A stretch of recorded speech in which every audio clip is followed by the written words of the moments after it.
안녕하십니까. 한 학기를 마무리하는 마지막 날입니다. 우리 지난 한 학기 동안 많은 고생들을 하셨는데 우리 교육활동 침해에 대한 내용에 대해서 잠시 안내 말씀드리고자 합니다. 우리 교권 보호를 위해서는 교육활동 침해의 내용에 대해서 우리가 좀 더 이해를 하고 있어야 하지 않을까 하는 생각에서 이 동영상을 만들게 되었습니다. 우리 선생님들 한 학기 잘 마무리하시고 방학 동안에 좋은 날들 되시기를 바랍니다.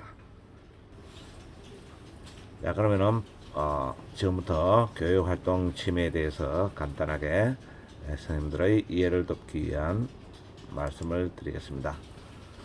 교육활동 침해라고 하는 것은 우리 2019년도에 교육활동 침해 행위 고시라는 것을 발표했습니다.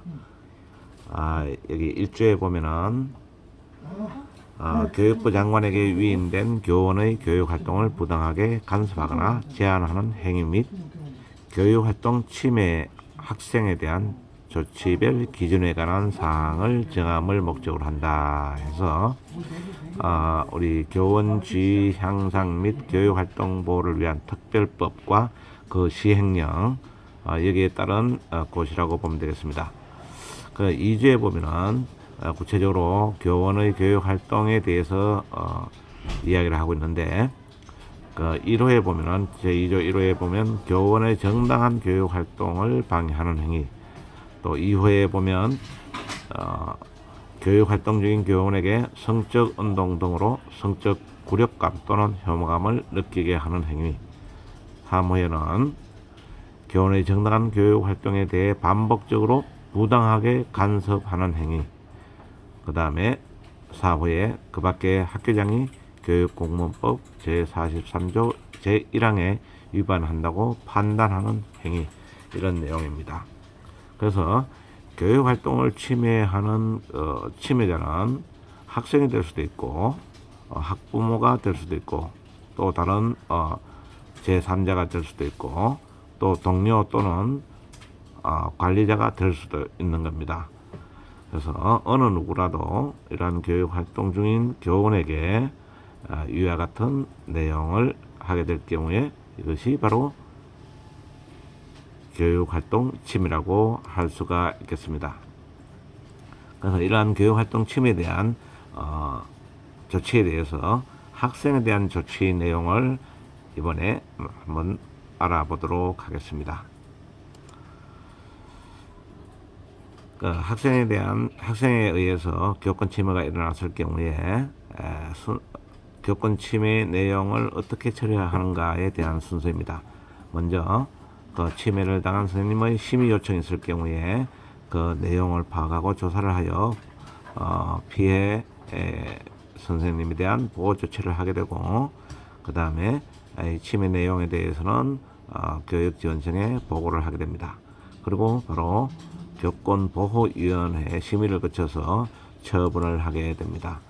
이 처분을 할 때는 기본 판단 요소와 추가 판단 요소가 있는데, 기본 판단 요소는 침해 행위의 심각성, 침해 행위의 지속성, 침해 행위의 고의성, 그 다음에 침해 학생의 반성 정도, 또 학생과 교원의 관계 회복 정도, 이런 것들이 기본 판단 요소가 되겠고, 추가 판단 요소는 감경을 해줄 수 있는 것과 가중처분을 할 수 있는 것들이 있습니다. 그래서 그게는 교육활동 침해 학생이 장애가 있는 경우, 또 침해 교원이 임신을 하거나 장애가 있는 경우, 그 다음에 특별교육 또는 심리치료, 이런 내용들이 있겠습니다. 그런데 이 처분 내용이 결정되고 난 뒤에 감경하거나 가중하는 것은 한 단계 위로 또 한 단계 아래로밖에 할 수가 없습니다. 그 다음에 이제 교내봉사에서 감경될 경우는 조치 없음 결정으로 하게 됩니다. 그래서 위에 있었던 이러한 매우 높은 단계부터 없음 단계까지 이 내용을 전체를 다 숫자를 합해서 결정하게 됩니다. 그래서 결정하는 과정에서 찬반으로 결정을 할 수는 없는 겁니다. 그래서 심각성이 얼마나 심각성이 있느냐 없느냐 뭐 이런 내용들을 가지고 요 합계를 해서 결정하게 되는데 1호부터 7호까지의 처분이 있는데 특히 이제 6호와 7호의 경우는 제한 사항이 있습니다. 그 내용을 보면은 최초 발생한 교육활동 침해 행위에 대해서는 전학 또는 퇴학 조치를 결정할 수가 없습니다. 그 다음에 전학 또는 퇴학 조치는 동일교 재학기간 중 교육활동 침해 행위로 출석 정지 또는 학급 교체 처분을 받았던 학생이 다시 교원의 교육활동을 침해한 경우에 한해서 결정할 수가 있게 되겠습니다.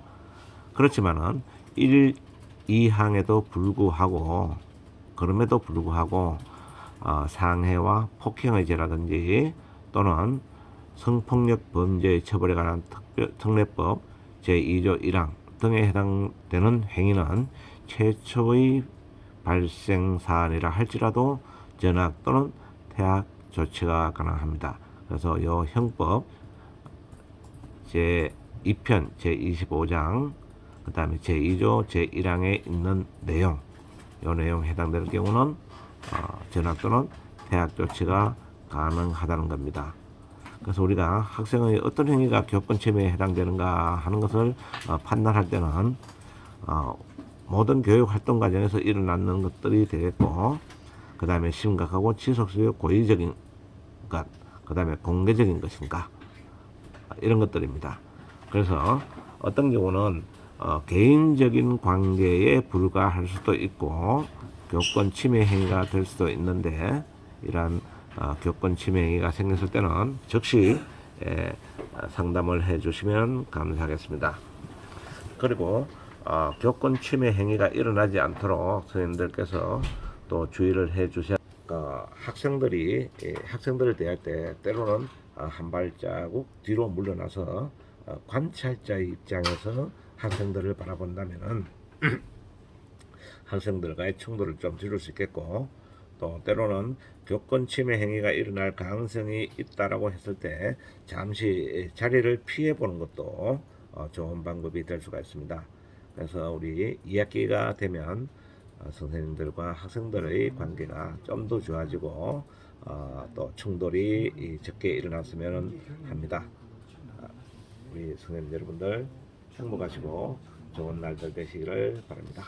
감사합니다.